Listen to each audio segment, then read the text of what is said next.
We are back, and the gentleman next to me is Collin Haynes. We are waiting for Nia Gonsalves to rejoin us. Collin, good afternoon, and welcome again to CWS as it is. Hey, Selwyn, thank you for having me on the show again. You're quite welcome, my brother. Collin, you are no stranger to CWS as it is, but for our listeners, our new listeners, can you just give us an idea of who you are and why are you here this afternoon?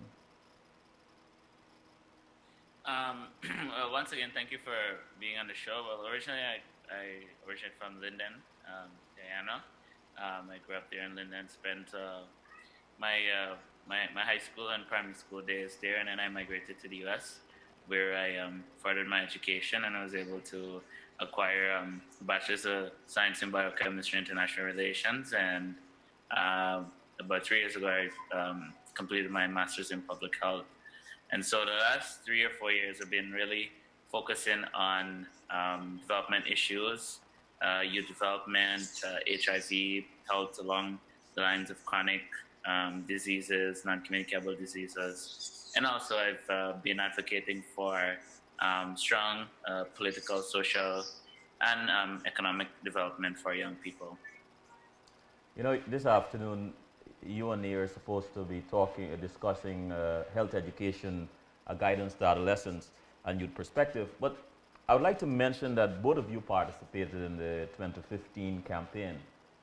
Can you tell us what was that like, the campaign trail, of course, and how did you get involved? Well, I've always, my political involvement dates back to 2007 as a member of the Alliance for Change, where I was invited to speak at our first and only National Youth Conference. And so from there on out, I have a really vested interest in the politics of Guyana, especially working with our young people. And over the years, I've been a constant supporter of the Alliance for Change. And then, as of February the 14th, we decided to have a relationship with a Partnership for National Unity. And so that was welcome. And as one who believed that our country really needed to experience a revolution, a change of sort in all different sectors, I, along with many other youths, jumped on the campaign trail. And it was a wonderful experience being able to get on board and really tour different parts of our country, understand some of the issues that our Guyanese people are facing, and be able to give input as well. I felt that this was something that that I needed in my life. That's Nia just joined us. Go ahead, Collin. Yeah, so I felt that was something that was needed, and over one of the things that I've been really adamant about on the campaign trail was getting out there and getting youth involved, speaking to them about social issues such as health and education, how do we involve them in the political scope of things, and how do we address the lack of jobs and creating economic opportunities for them. All right. Nia's just joined us. I want to give her a chance. Nia, I asked Collin to tell us who he is. So I'm going to ask you the same question. Tell us a little bit about who you are and why you're here this afternoon.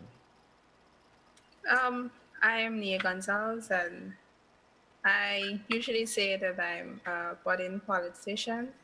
I'm a young mother and a wife. Um, the reason I'm here this afternoon is because I want to share with the young people um, a broader spectrum of them, the international stage, and the Selwyn Collins show conference is going to give me that opportunity to share with them some of the things that are affecting us as youth and as young people, young women and young men in today's society. You and Collin are here to talk about health matters and health education, guidance to adolescents and youth perspective, guidance to adolescents and also youth perspective. But what I asked Collin was how did you get involved with the campaign, and why? Um, I've gotten involved in the campaign because one, I'm a member of a political party, the People's National Congress Reform, and why I've gotten involved was because there was a need for young people on the campaign trail, and I felt that would my voice and the things I have to say would propel young people to get out there and vote, not only for change, but to vote for someone or something, a movement that would bring Guyana to where it should be in the international arena in today's global market. Nia, Yeah. you said you were a member of the youth arm of the People National Congress. At what time Yes. did you realize you wanted to become or get involved in politics? Since I was about 17, 18. Yes. And what inspired you? What inspired me, my inspiration came from the fact that, if you're a part of a political party or a part of a political space, you'll be able to get your ideas and your initiatives across to across to a lot of people and easier because everything is run on politics. Whether it's humanitarian work, whether it's the work in the church youth group, there's somebody that you need to report to. There's something political pushing it, and some political is funding that movement. So I believe that the political space would give me that opportunity to do whatever work I want to do, and that is humanitarian work. And what was it like? What was it like for you on the campaign trail that when working alongside youth from the AFC um, party? What was that relationship like? And how did you benefit from it? At first, I had my reservations about the AFC youth, and I think it was natural. But after I started working with them, I believe that most of them shared the same ideas, and we had some pretty good working relationships. I've not gotten the opportunity to meet all of them. I've met Colin. We spoke at a few public meetings together, and the things that we shared on those platforms were from young people with ideas that they wanted the people to hear, Mhm. and ideas that they wanted to be implemented in the government or in the running of the country. So it was a good working experience. And Colin, what was that like for you, working with youth from the PNC party? I think it was a very enriching experience. Certainly, of course, when there's any kind of relationship or marriage, there's always going to be uncertainties. But I thought that we complemented each other very well. I thought that what we brought in terms of our personality, in terms of our beliefs, it was compatible and there was a very good match. And from this, I've really made a lot of great friends, like Nia Gonsalves and Christopher Jones and James Bond and Malika Ramsey and so forth. And I think it really sets the stage for us to unite under a common purpose. Since that both, political parties, we would have been on different sides and we were forced to work with each other. I think now we are now under one branch, which is Team Guyana, Team Unity, Mm-hmm. working for the betterment of our young people. As you campaigned, what was one thing among the youth that stood out for you? What what made you feel you were on the right track? That you were happy that you were part of this campaign? For me, the youths wanted to be heard. That's one thing that stood out for me. They wanted a Guyana that they can boast about. Um, Most of the youths that were part of the campaign were 23 years and less. And the only government that they've known and they've had the experience of is the PPP, and they weren't doing anything for the young people. So the one thing that stood out for me was that the young people of Guyana wanted something more from the government, and they're going to question that government and they're going to look for answers.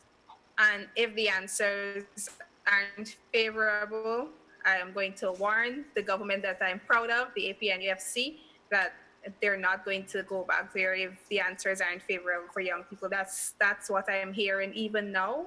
And then I realized that the youths have become the wiser set of the population, and they're going to ask questions and they're going to look for answers. Nia, while I have you on screen, as a young woman, how would you describe your pre and post election experience? What was it like? Well, let me be a little bit more specific. Pre elections, what were some of your hopes, some of your expectations, some of your anxieties? And post elections, how would you describe this, Nia? Some of my hopes pre-election were one, youth involvement; two, women involvement. Youth involvement is still lacking. It's just about 38 days since the new government has been in office. We don't have youth in our parliament or national assembly. We don't have them in the cabinet. And I'm not sure if we're going to have them on the state boards. But I'd hope that, young people and young people interests can be heard and they can be involved on the state boards, seeing as they're already not in the National Assembly and they're not in the cabinet, varying reasons, which I understand, and I stand by my president and the cabinet for the reasons behind not having the young people on the state, in the National Assembly and in the cabinet. Two, there's still a need for more women being involved in the National Assembly. In the National Assembly, I think there are about 10 or 12 women of the 36 seats that the AP and UFC occupies in the National Assembly. 36 seats inclusive of the technocrats, and those are persons who cannot vote in the National Assembly. And there are two senior ministers who are females. I think there should have been more. I think that we have lots of competent women and we have competent young people who could have filled those gaps.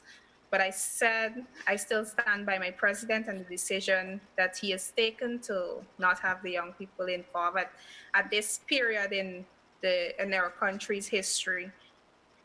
And I What, do understand the period. what are you hearing among the youths in your arena and about their place and role in Guyana's development?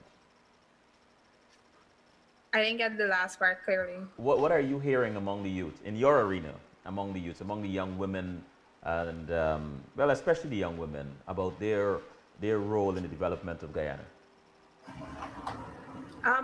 The young women, the young people are disappointed. The young women are disappointed that their their gender is not, predominant, and it's been like that for quite some time. Um, they think that equality is still lacking. I do understand that, and they're even saying that some of my friends, my peers, would say this isn't no change, this is exchange, and I voted for change.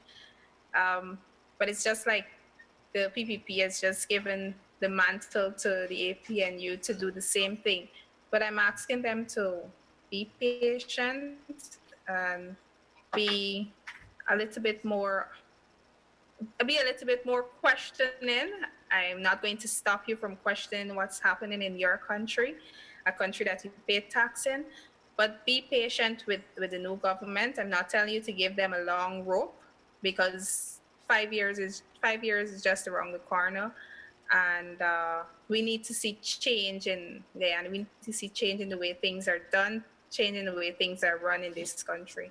And But yeah, go ahead. basically, what I'm hearing from the young people is that they're disappointed and they voted for change And, and and, they wish to see that change. and Colin, what are you hearing in your arena? And what are you saying to those that, as Nia said, be patient? What are you telling your peers? Colin, are you still with us?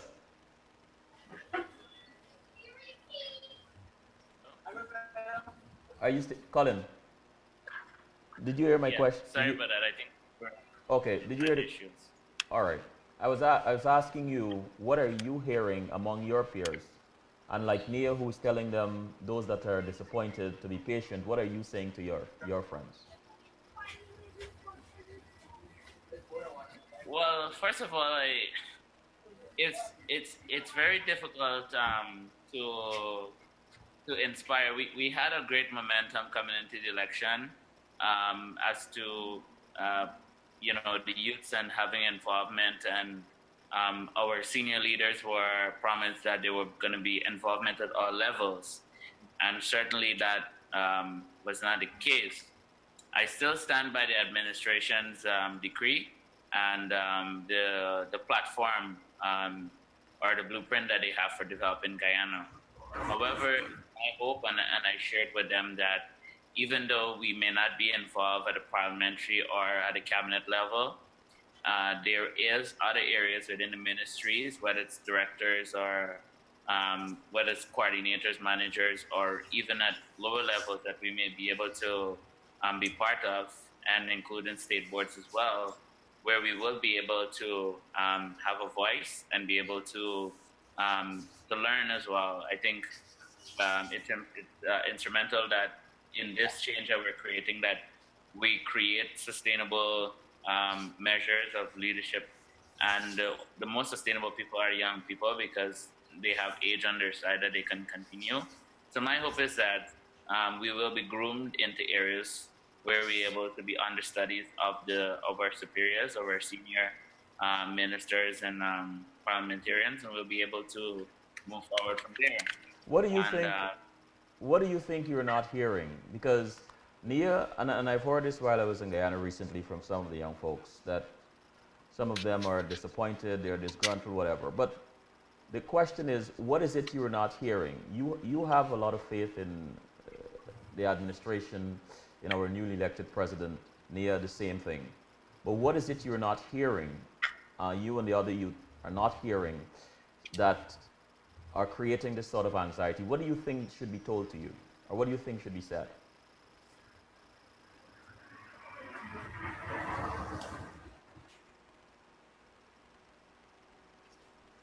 Colin, are you with us still? Nia, you want to take a stab at If this? if I may, I think you know, getting us involved at each level, and that is from the consultation stages, like letting us know process by process what is happening, what are the plans the administration have for young people, they have for the youth, where they're going to put the youth, where they're going to put them to not necessarily govern, but where they're going to put them to sit, where they're going to put them to have a say. Those are some of the things that the young people would want to know. They would like to get a ball by ball coverage of what exactly is happening. Don't do things in a vacuum and then, bust a big bomb on us like, oh, I'm going to do this, I'm going to do that. And we've never been involved in the consultation stages. So I guess that's what I'm hearing from my peers that are making them very disgruntled, is the fact that they're not knowing what's going on from the minute that the president or the cabinet thought about it. And do you believe that that is fair or Yes. reasonable for them to hear all the plans from the beginning? Yes. I want to switch a little to health matters and health education. You believe strongly, Nia, in sexual reproductive health education in schools. It's so important to you. Because whether we like it or not, whether we accept it or we do not accept it, our young people both male and females are having sexual activities or they're performing sexual activities since the age of 12 and even at 11. I would go as young as saying 10. And I don't think it's something that we could prevent in terms of telling them not to have sex, because I can talk till I'm weary that you should not have sex at the age of 11, you should not have sex at the age of 12. But these young people are exposed to the age of the internet, and there are things on the internet, inclusive of pornography, that they're going to be curious about, they're going to look at, they're going to read stuff, and their curiosity would send them to experience it. Uh, there are lots of leverage that the parents place on them. They get to go to all these different parties. Your mother, your father not watch manning you. You can do whatever you want at the party or after the party. But what's what should be implemented is a sexual education class or a health education class where we can teach the students about the importance of the use of condom, the effects of having sexual activities, and the effects go far beyond HIV/AIDS and teenage pregnancies. It it can affect them physically, psychologically, emotionally. Emotional in the sense they're thinking about it, they're affected by it, they can't perform effectively in school.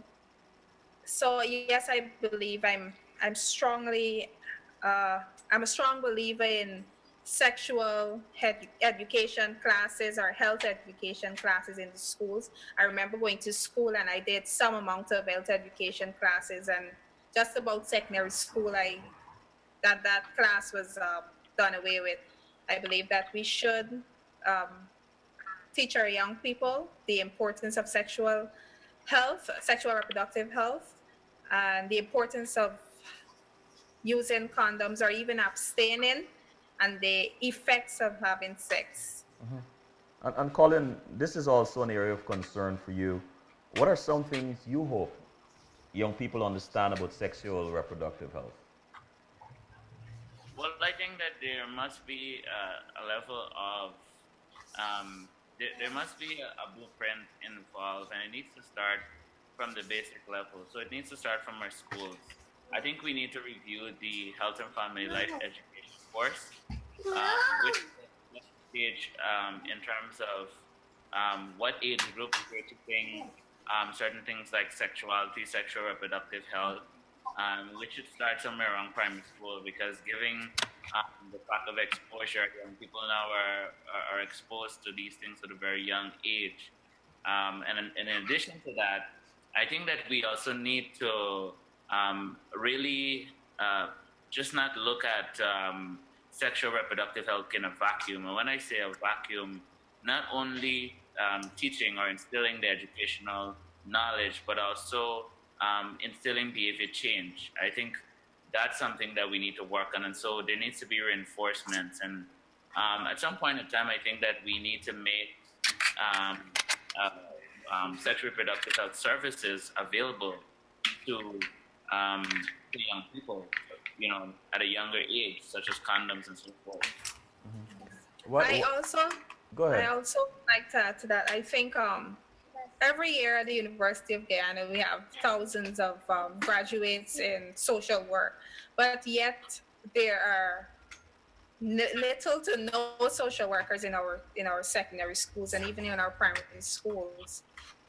I believe that having someone to speak to about what is bothering you emotionally, someone to mentor you, having a peer educator, it can help the students to develop some sort of responsibility for their sexuality, their health, their body, and they can be able to function better in the schools. They can be able to say no is no, say when they mean no. They can be able to responsibly and consciously decide to have sex.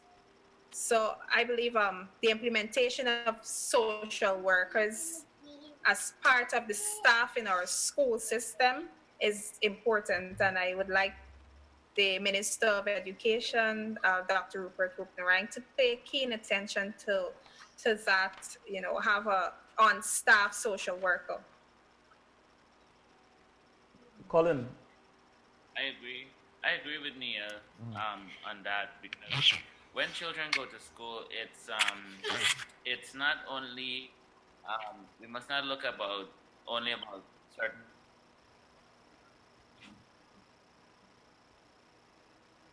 I think we are having some issues with Colin's connection. Nia, you want to jump in here for a minute, please? Yeah, I believe I'm going to think what he's going. Hope that we have telepathic minds. But I believe that he was trying to say that when students go to school, there are a lot of baggages that they're coming from their homes with, from their family circle. They're going to school with lots of things on their minds, and I can tell you, from experience that I've experienced. Several things I've been to school with on my mind. I never wanted to commit suicide, but I've been troubled emotionally by what was going on in my home circle, and there was nobody there for me to talk to. Our teachers are not our teachers are not really welcoming. Sometimes they often behave. They're fed up because they work for little to nothing. So they just go there, give you some notes, you write those notes, and you can't really open up to them. So someone who's trained in social work, who's trained in how to deal with somebody psychologically, would be a great asset to our school system. Um, if you had the ears of the Minister of Education, what would you like to tell him? Um, the Minister of Education, what would I like to tell him? I would like to tell him make extracurricular activities a part of our curriculum, like sports, debating competitions, dance competitions, cooking competitions. Make it a part of our curriculum. It gives the student extra time on their hand to focus on something other than their boyfriends or girlfriends. Um, Also, get a social worker in each school in Guyana if it's possible. Also, give the students not necessarily incentives, but when they're graduating or when they're stepping up in a class, give them an award for best improved student, an award for best attendance, an award for something. It helps them to, it propels them to push forward, and it propels them to do better at the end of the semester or in school all through the year. Colin, with your background in public health, tell us how do you plan to use your experience and knowledge to contribute to the development of Guyana? I think Colin is not there. Are you there, Colin? All right, let's continue and hopefully he'll be able to join us. Nia, I want to go back a little bit to pre-elections. What did it feel like the first time you realized that there was going to be a new government? Um, the first time I realized that there was going to be a new government, I was overwhelmed. I I cried. I rejoiced.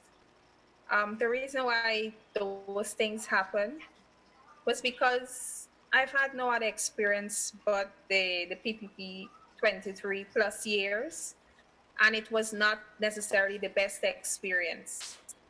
The things that was said on the AP and UFC platform, I was looking forward to them. Looking forward, I am still looking forward to them eagerly, and I have the highest confidence in this new administration that those things will be done. I'm not saying that all of it can be done in this 5 year period, but it will be done, and I'm still looking forward to the change that I heard about that I even spoke about on the platform